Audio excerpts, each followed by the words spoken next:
I tried to help someone, and for the first time I realized helping without permission was worse than doing nothing at all. This is my nightly ritual again. The fire, the bourbon, and the kind of silence where I hear my thoughts a little too clearly or loudly. I stare into the flames, listen to them crack and spit, and replay everything that happened. And the only thought that won't let go of me is, how could I have believed that? I suppose I should have gone to a priest. But the truth is, I doubt any priest would want to hear all the things I've done. This fire is the only witness that doesn't look away. Before I tell you about the hardest period of my life, allow me to ask one thing. Please like the video and subscribe, but only if this confession truly resonates with you.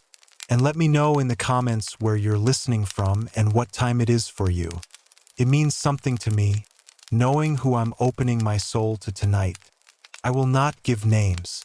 There will be no cities, no countries. Not because I'm afraid, and not because it isn't true. Just because this is not a story about where it happened. It's a story about what stayed. And pain doesn't have coordinates. I remember the moment it changed. It was small, insignificant probably to anyone watching. But to me, it was the first crack, the first bruise. There was a new person in the group, a girl, young, nervous. You could always tell when someone was new. Their clothes still had color, their posture still had questions. She looked lost even during the morning lineup. We were all supposed to stand in complete silence, facing the sun, hands down, eyes unfocused. She kept shifting her weight from foot to foot. Her hands trembled. When it ended, I walked over to her. Quietly, I handed her my extra scarf. It was thin gray like everything else we were allowed to wear, but clean, warmer than what she had. She looked at me like I'd given her a lifeline. Didn't speak, of course. That was forbidden. But her eyes, they softened. I thought nothing of it. No, I thought I'd done something right. Kindness was good, wasn't it? Later that day, I was summoned. They didn't call it punishment, just correction. The mentor looked at me for a long time without speaking. Then, calmly, "You acted from pride." I blinked. "You gave her the scarf." Without asking. She was cold. She didn't look okay. He didn't raise his voice. He didn't need to. She didn't look okay to you. And so you made a decision without guidance, without discernment. I wanted to protest, but the words caught in my throat. "She didn't need your help," he said. "You needed to help her." That was ego. That was self. I stood there frozen. It wasn't shouting. It wasn't violence. But something in me sank. They always knew how to frame it. You weren't wrong. You were just not pure yet. Helping someone could be pride. Speaking kindly could be vanity. Smiling could be manipulation. Everything had to be checked. Every action questioned, not by them, by you.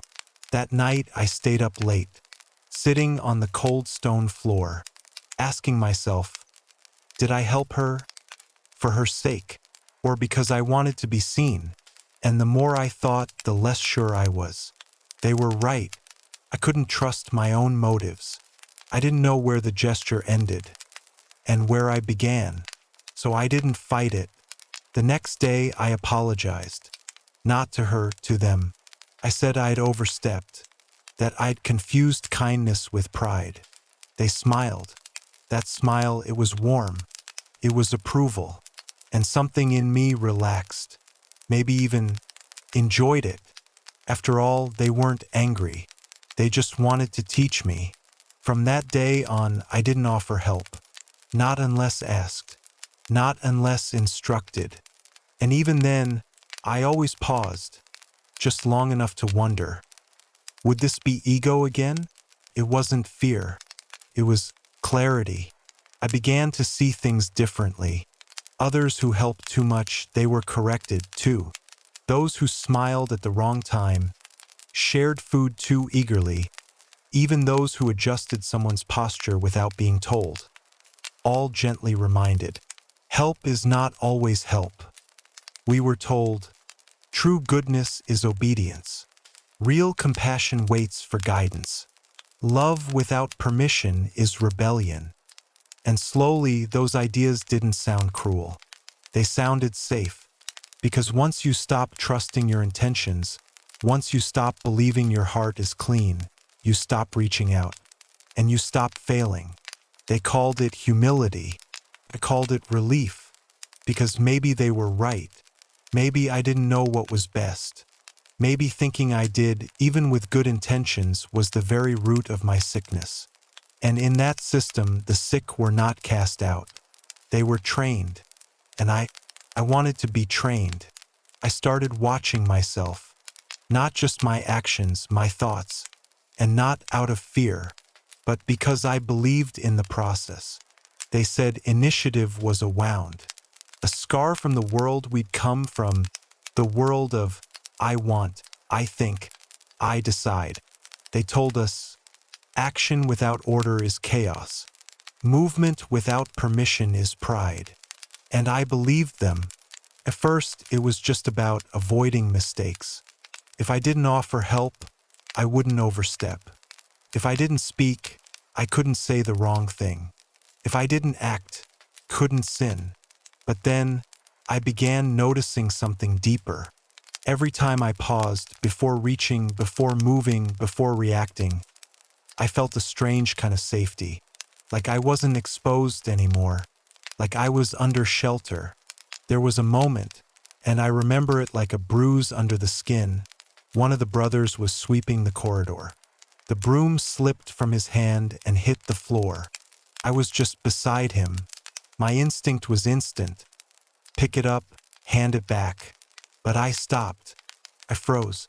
I felt it in my chest like a red light. Don't act. Don't decide. Don't assume you're allowed. And I waited. He picked it up himself, nodded at me with a soft smile. Later that day, he whispered, "You did well." It wasn't about the broom. It was about not inserting myself, not making myself center, not assuming I knew what he needed. That nod felt better than any thanks I'd ever gotten before. From then on, I sharpened the skill, the stillness, the surrender. They gave us words for it. Right silence, empty obedience, silent listening. I began treating every situation like a mirror test. If the moment reflected nothing back at me, I didn't exist in it. And that was the goal. One evening, a guest speaker came in, someone from the higher circles. They never spoke in commands, only questions. Who among you still believes they know? Silence. Who still believes they can choose? Even deeper silence. Then you have not emptied yourselves yet. After the talk, we sat for hours, just kneeling in a row, eyes closed, hands open, listening not for sound, but for absence. They told us initiative was a trap, that the devil wore our own intentions as disguises, that even the desire to do good was often just another form of pride. And the more I sat in that silence, the more I saw how much noise lived in me. That night, I dreamed of my mother's voice. She was asking me what I wanted for dinner. Just that. But in the dream, I couldn't answer. I had no preference, no desire, no voice. I woke up with a calm I couldn't explain. The absence of want felt holy. We began learning the practice of permission breath. Before you act, breathe. And in that breath, wait for instruction. If no instruction came, do nothing. Some people call that control. We called it peace. I stopped moving my hands unless told. I stopped changing my tone unless modeled. I stopped turning my head unless mirrored by someone else. And the less I initiated, the better I felt. They praised me. Not openly, that would be feeding ego, but quietly, an extra second of eye contact, a nod, a seat slightly closer to the center. I was becoming empty, and that meant I was becoming worthy. Sometimes I wondered how I used to live, how I used to decide what to wear, when to speak, how to move through a room. Felt wild, like watching an animal in a cage of mirrors. I didn't want to be that anymore. Once I asked if I could bring a thought to the mentor. He smiled gently. If it's yours, it's not ready yet. So I let it go. And you know what? I didn't miss it. I didn't even remember what it was. Because when you live without choosing, without pushing, without deciding, you float. Not fall. Float. Above desire. Above error. Above self. I used to think agency was power. Now I saw agency was burden. And obedience was lightness. It reached the point where even my breathing asked for permission. We had a ritual called readiness check. Every morning, before breakfast, we'd line up and wait, eyes closed, palms facing up, and we didn't move. Not until someone passed in front of us, touched our shoulder, and whispered, "Now." Only then we could enter the dining room. I remember one morning the whisper didn't come. The brother beside me was touched. The one after, too. I stood there, still, silent, unmoving. My back ached. My legs throbbed. But I didn't shift. Not even a blink. I thought, maybe I'm not ready yet. Maybe my stillness isn't deep enough. They used to say, if you're not chosen, stay still. If you're not instructed, stay silent. If you're not guided, disappear. And we did. At first, it was a test of discipline. But soon, it became comfort. I didn't want to choose anymore. Even when I was hungry, even when I was tired, I preferred to be told when I was allowed to act. Because acting without a signal felt wrong. Like sinning in secret. I started waiting for signs in everything. If the sun hit the floor in a certain pattern, maybe that meant I should step forward. If the room was too quiet, maybe that meant I wasn't meant to speak. If no one looked at me, I didn't exist. And that was the beauty of it. I didn't have to exist.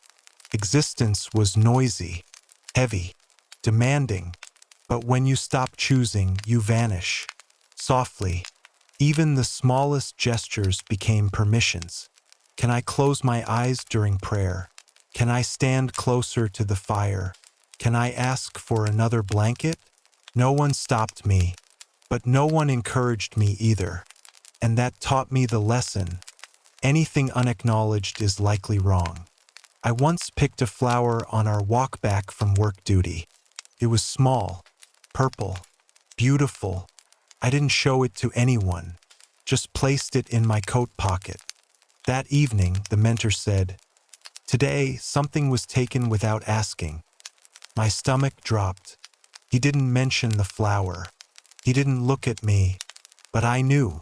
I removed it that night, crushed it in my hand, and whispered, "I'm sorry for thinking it was mine." After that, I never reached for beauty again. Not unless it was handed to me. Initiative wasn't just discouraged, it was unnatural. We practiced reactive service, which meant don't act unless you're directly requested. Don't offer. Don't volunteer. Don't interfere. Even if someone dropped their bowl, wait. Maybe it's part of their lesson. Maybe they need to fail in front of others. Your intervention could interrupt their growth. So I stopped helping. I stopped suggesting. I stopped being useful unless invited. And for the first time in my life, I didn't feel guilty about that. Because usefulness wasn't virtue. Obedience was. I stopped asking, "How can I help?" Instead, I learned to ask, "What is required of me?" And if the answer was silence, I gave silence. If it was absence, I left. If it was nothing, I disappeared. They said, The purest form of service is invisible. And I believed it. I even stopped finishing my own sentences. If someone interrupted, I let them. If someone changed my point, I nodded, because what I meant wasn't important, only what they needed to hear. Even in confession circles, I wouldn't speak unless spoken to. Even then, I used the words I knew they expected. I was prideful. I wanted to act. I assumed I could help. Each admission felt like a cleansing, like I was unbuilding something dangerous inside me. The self. It wasn't always peaceful. Sometimes I'd feel a flicker, a thought like, why can't I just say what I think? Or, why is even goodness punished here? But then I'd hear the answer already waiting in me. Because your goodness is still yours, and that means it's corrupt. So I kept waiting, kept asking, kept erasing, until there was nothing left to offer. Nothing but compliance. And that was enough. They said waiting was a virtue. So I waited. I waited for permission to speak, to move, to think. I waited for someone to say, yes, now you may stretch your legs. Yes, now you may feel something. Yes, now you may want. And when no one said anything, I waited some more. That's what we were taught. Patience is not absence of desire. It's proof that desire is no longer in control. At some point, I stopped even forming desires.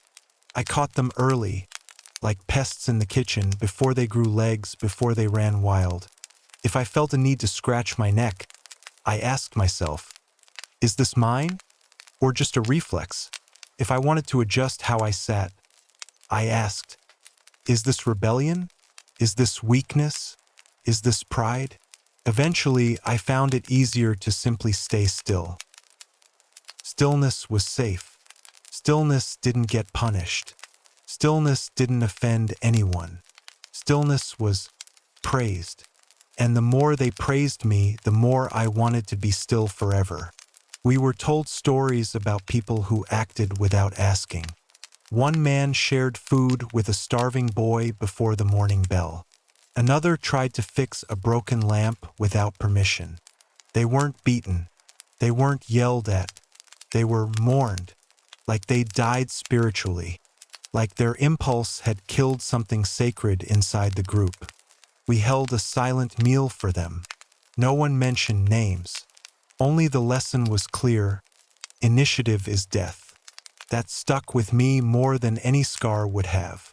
Because what do you do when kindness is sin? What's left of you when your instincts betray the very group you gave your life to? You become careful. You hesitate. You pause so long that eventually, you forget what it was you wanted in the first place. And then you stop wanting altogether. We had a phrase we used for that stage. A phrase whispered in reverence, as if naming a saint. He's become empty. That was the highest compliment.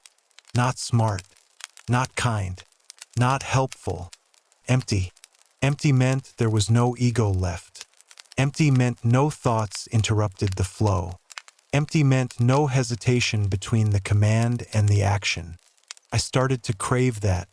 Not just the praise, but the state itself.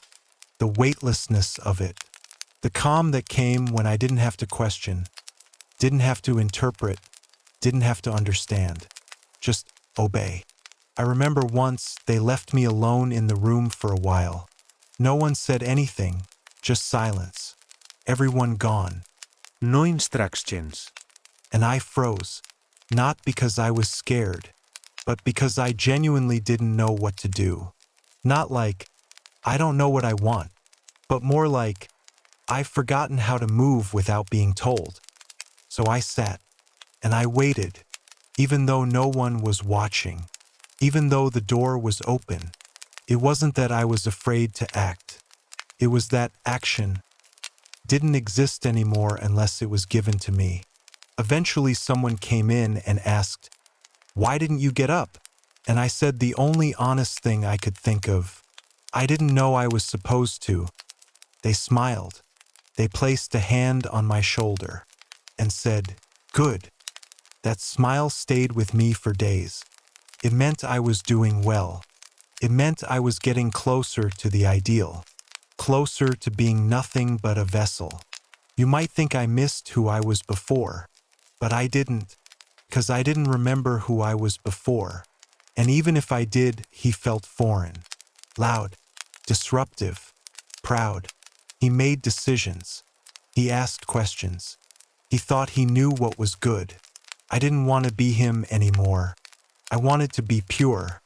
I wanted to be trusted. I wanted to be nothing. And that's when I knew the system worked, because I no longer feared punishment. I feared acting, even when no one was around, even when no one would ever know, even when it was just me. Even then, I waited, and I still wait. I wait for signs. I wait for silence to give me permission to speak. I wait for someone somewhere to tell me what to do with the rest of my life. And maybe that's the worst part. Not that they made me obedient, but that obedience feels like home now. And sometimes I wonder, if someone did tell me, "Choose now, decide what you want," would I even know how? Or would I just sit in silence, smiling? I don't know when I stopped choosing, but I remember exactly when I started enjoying it.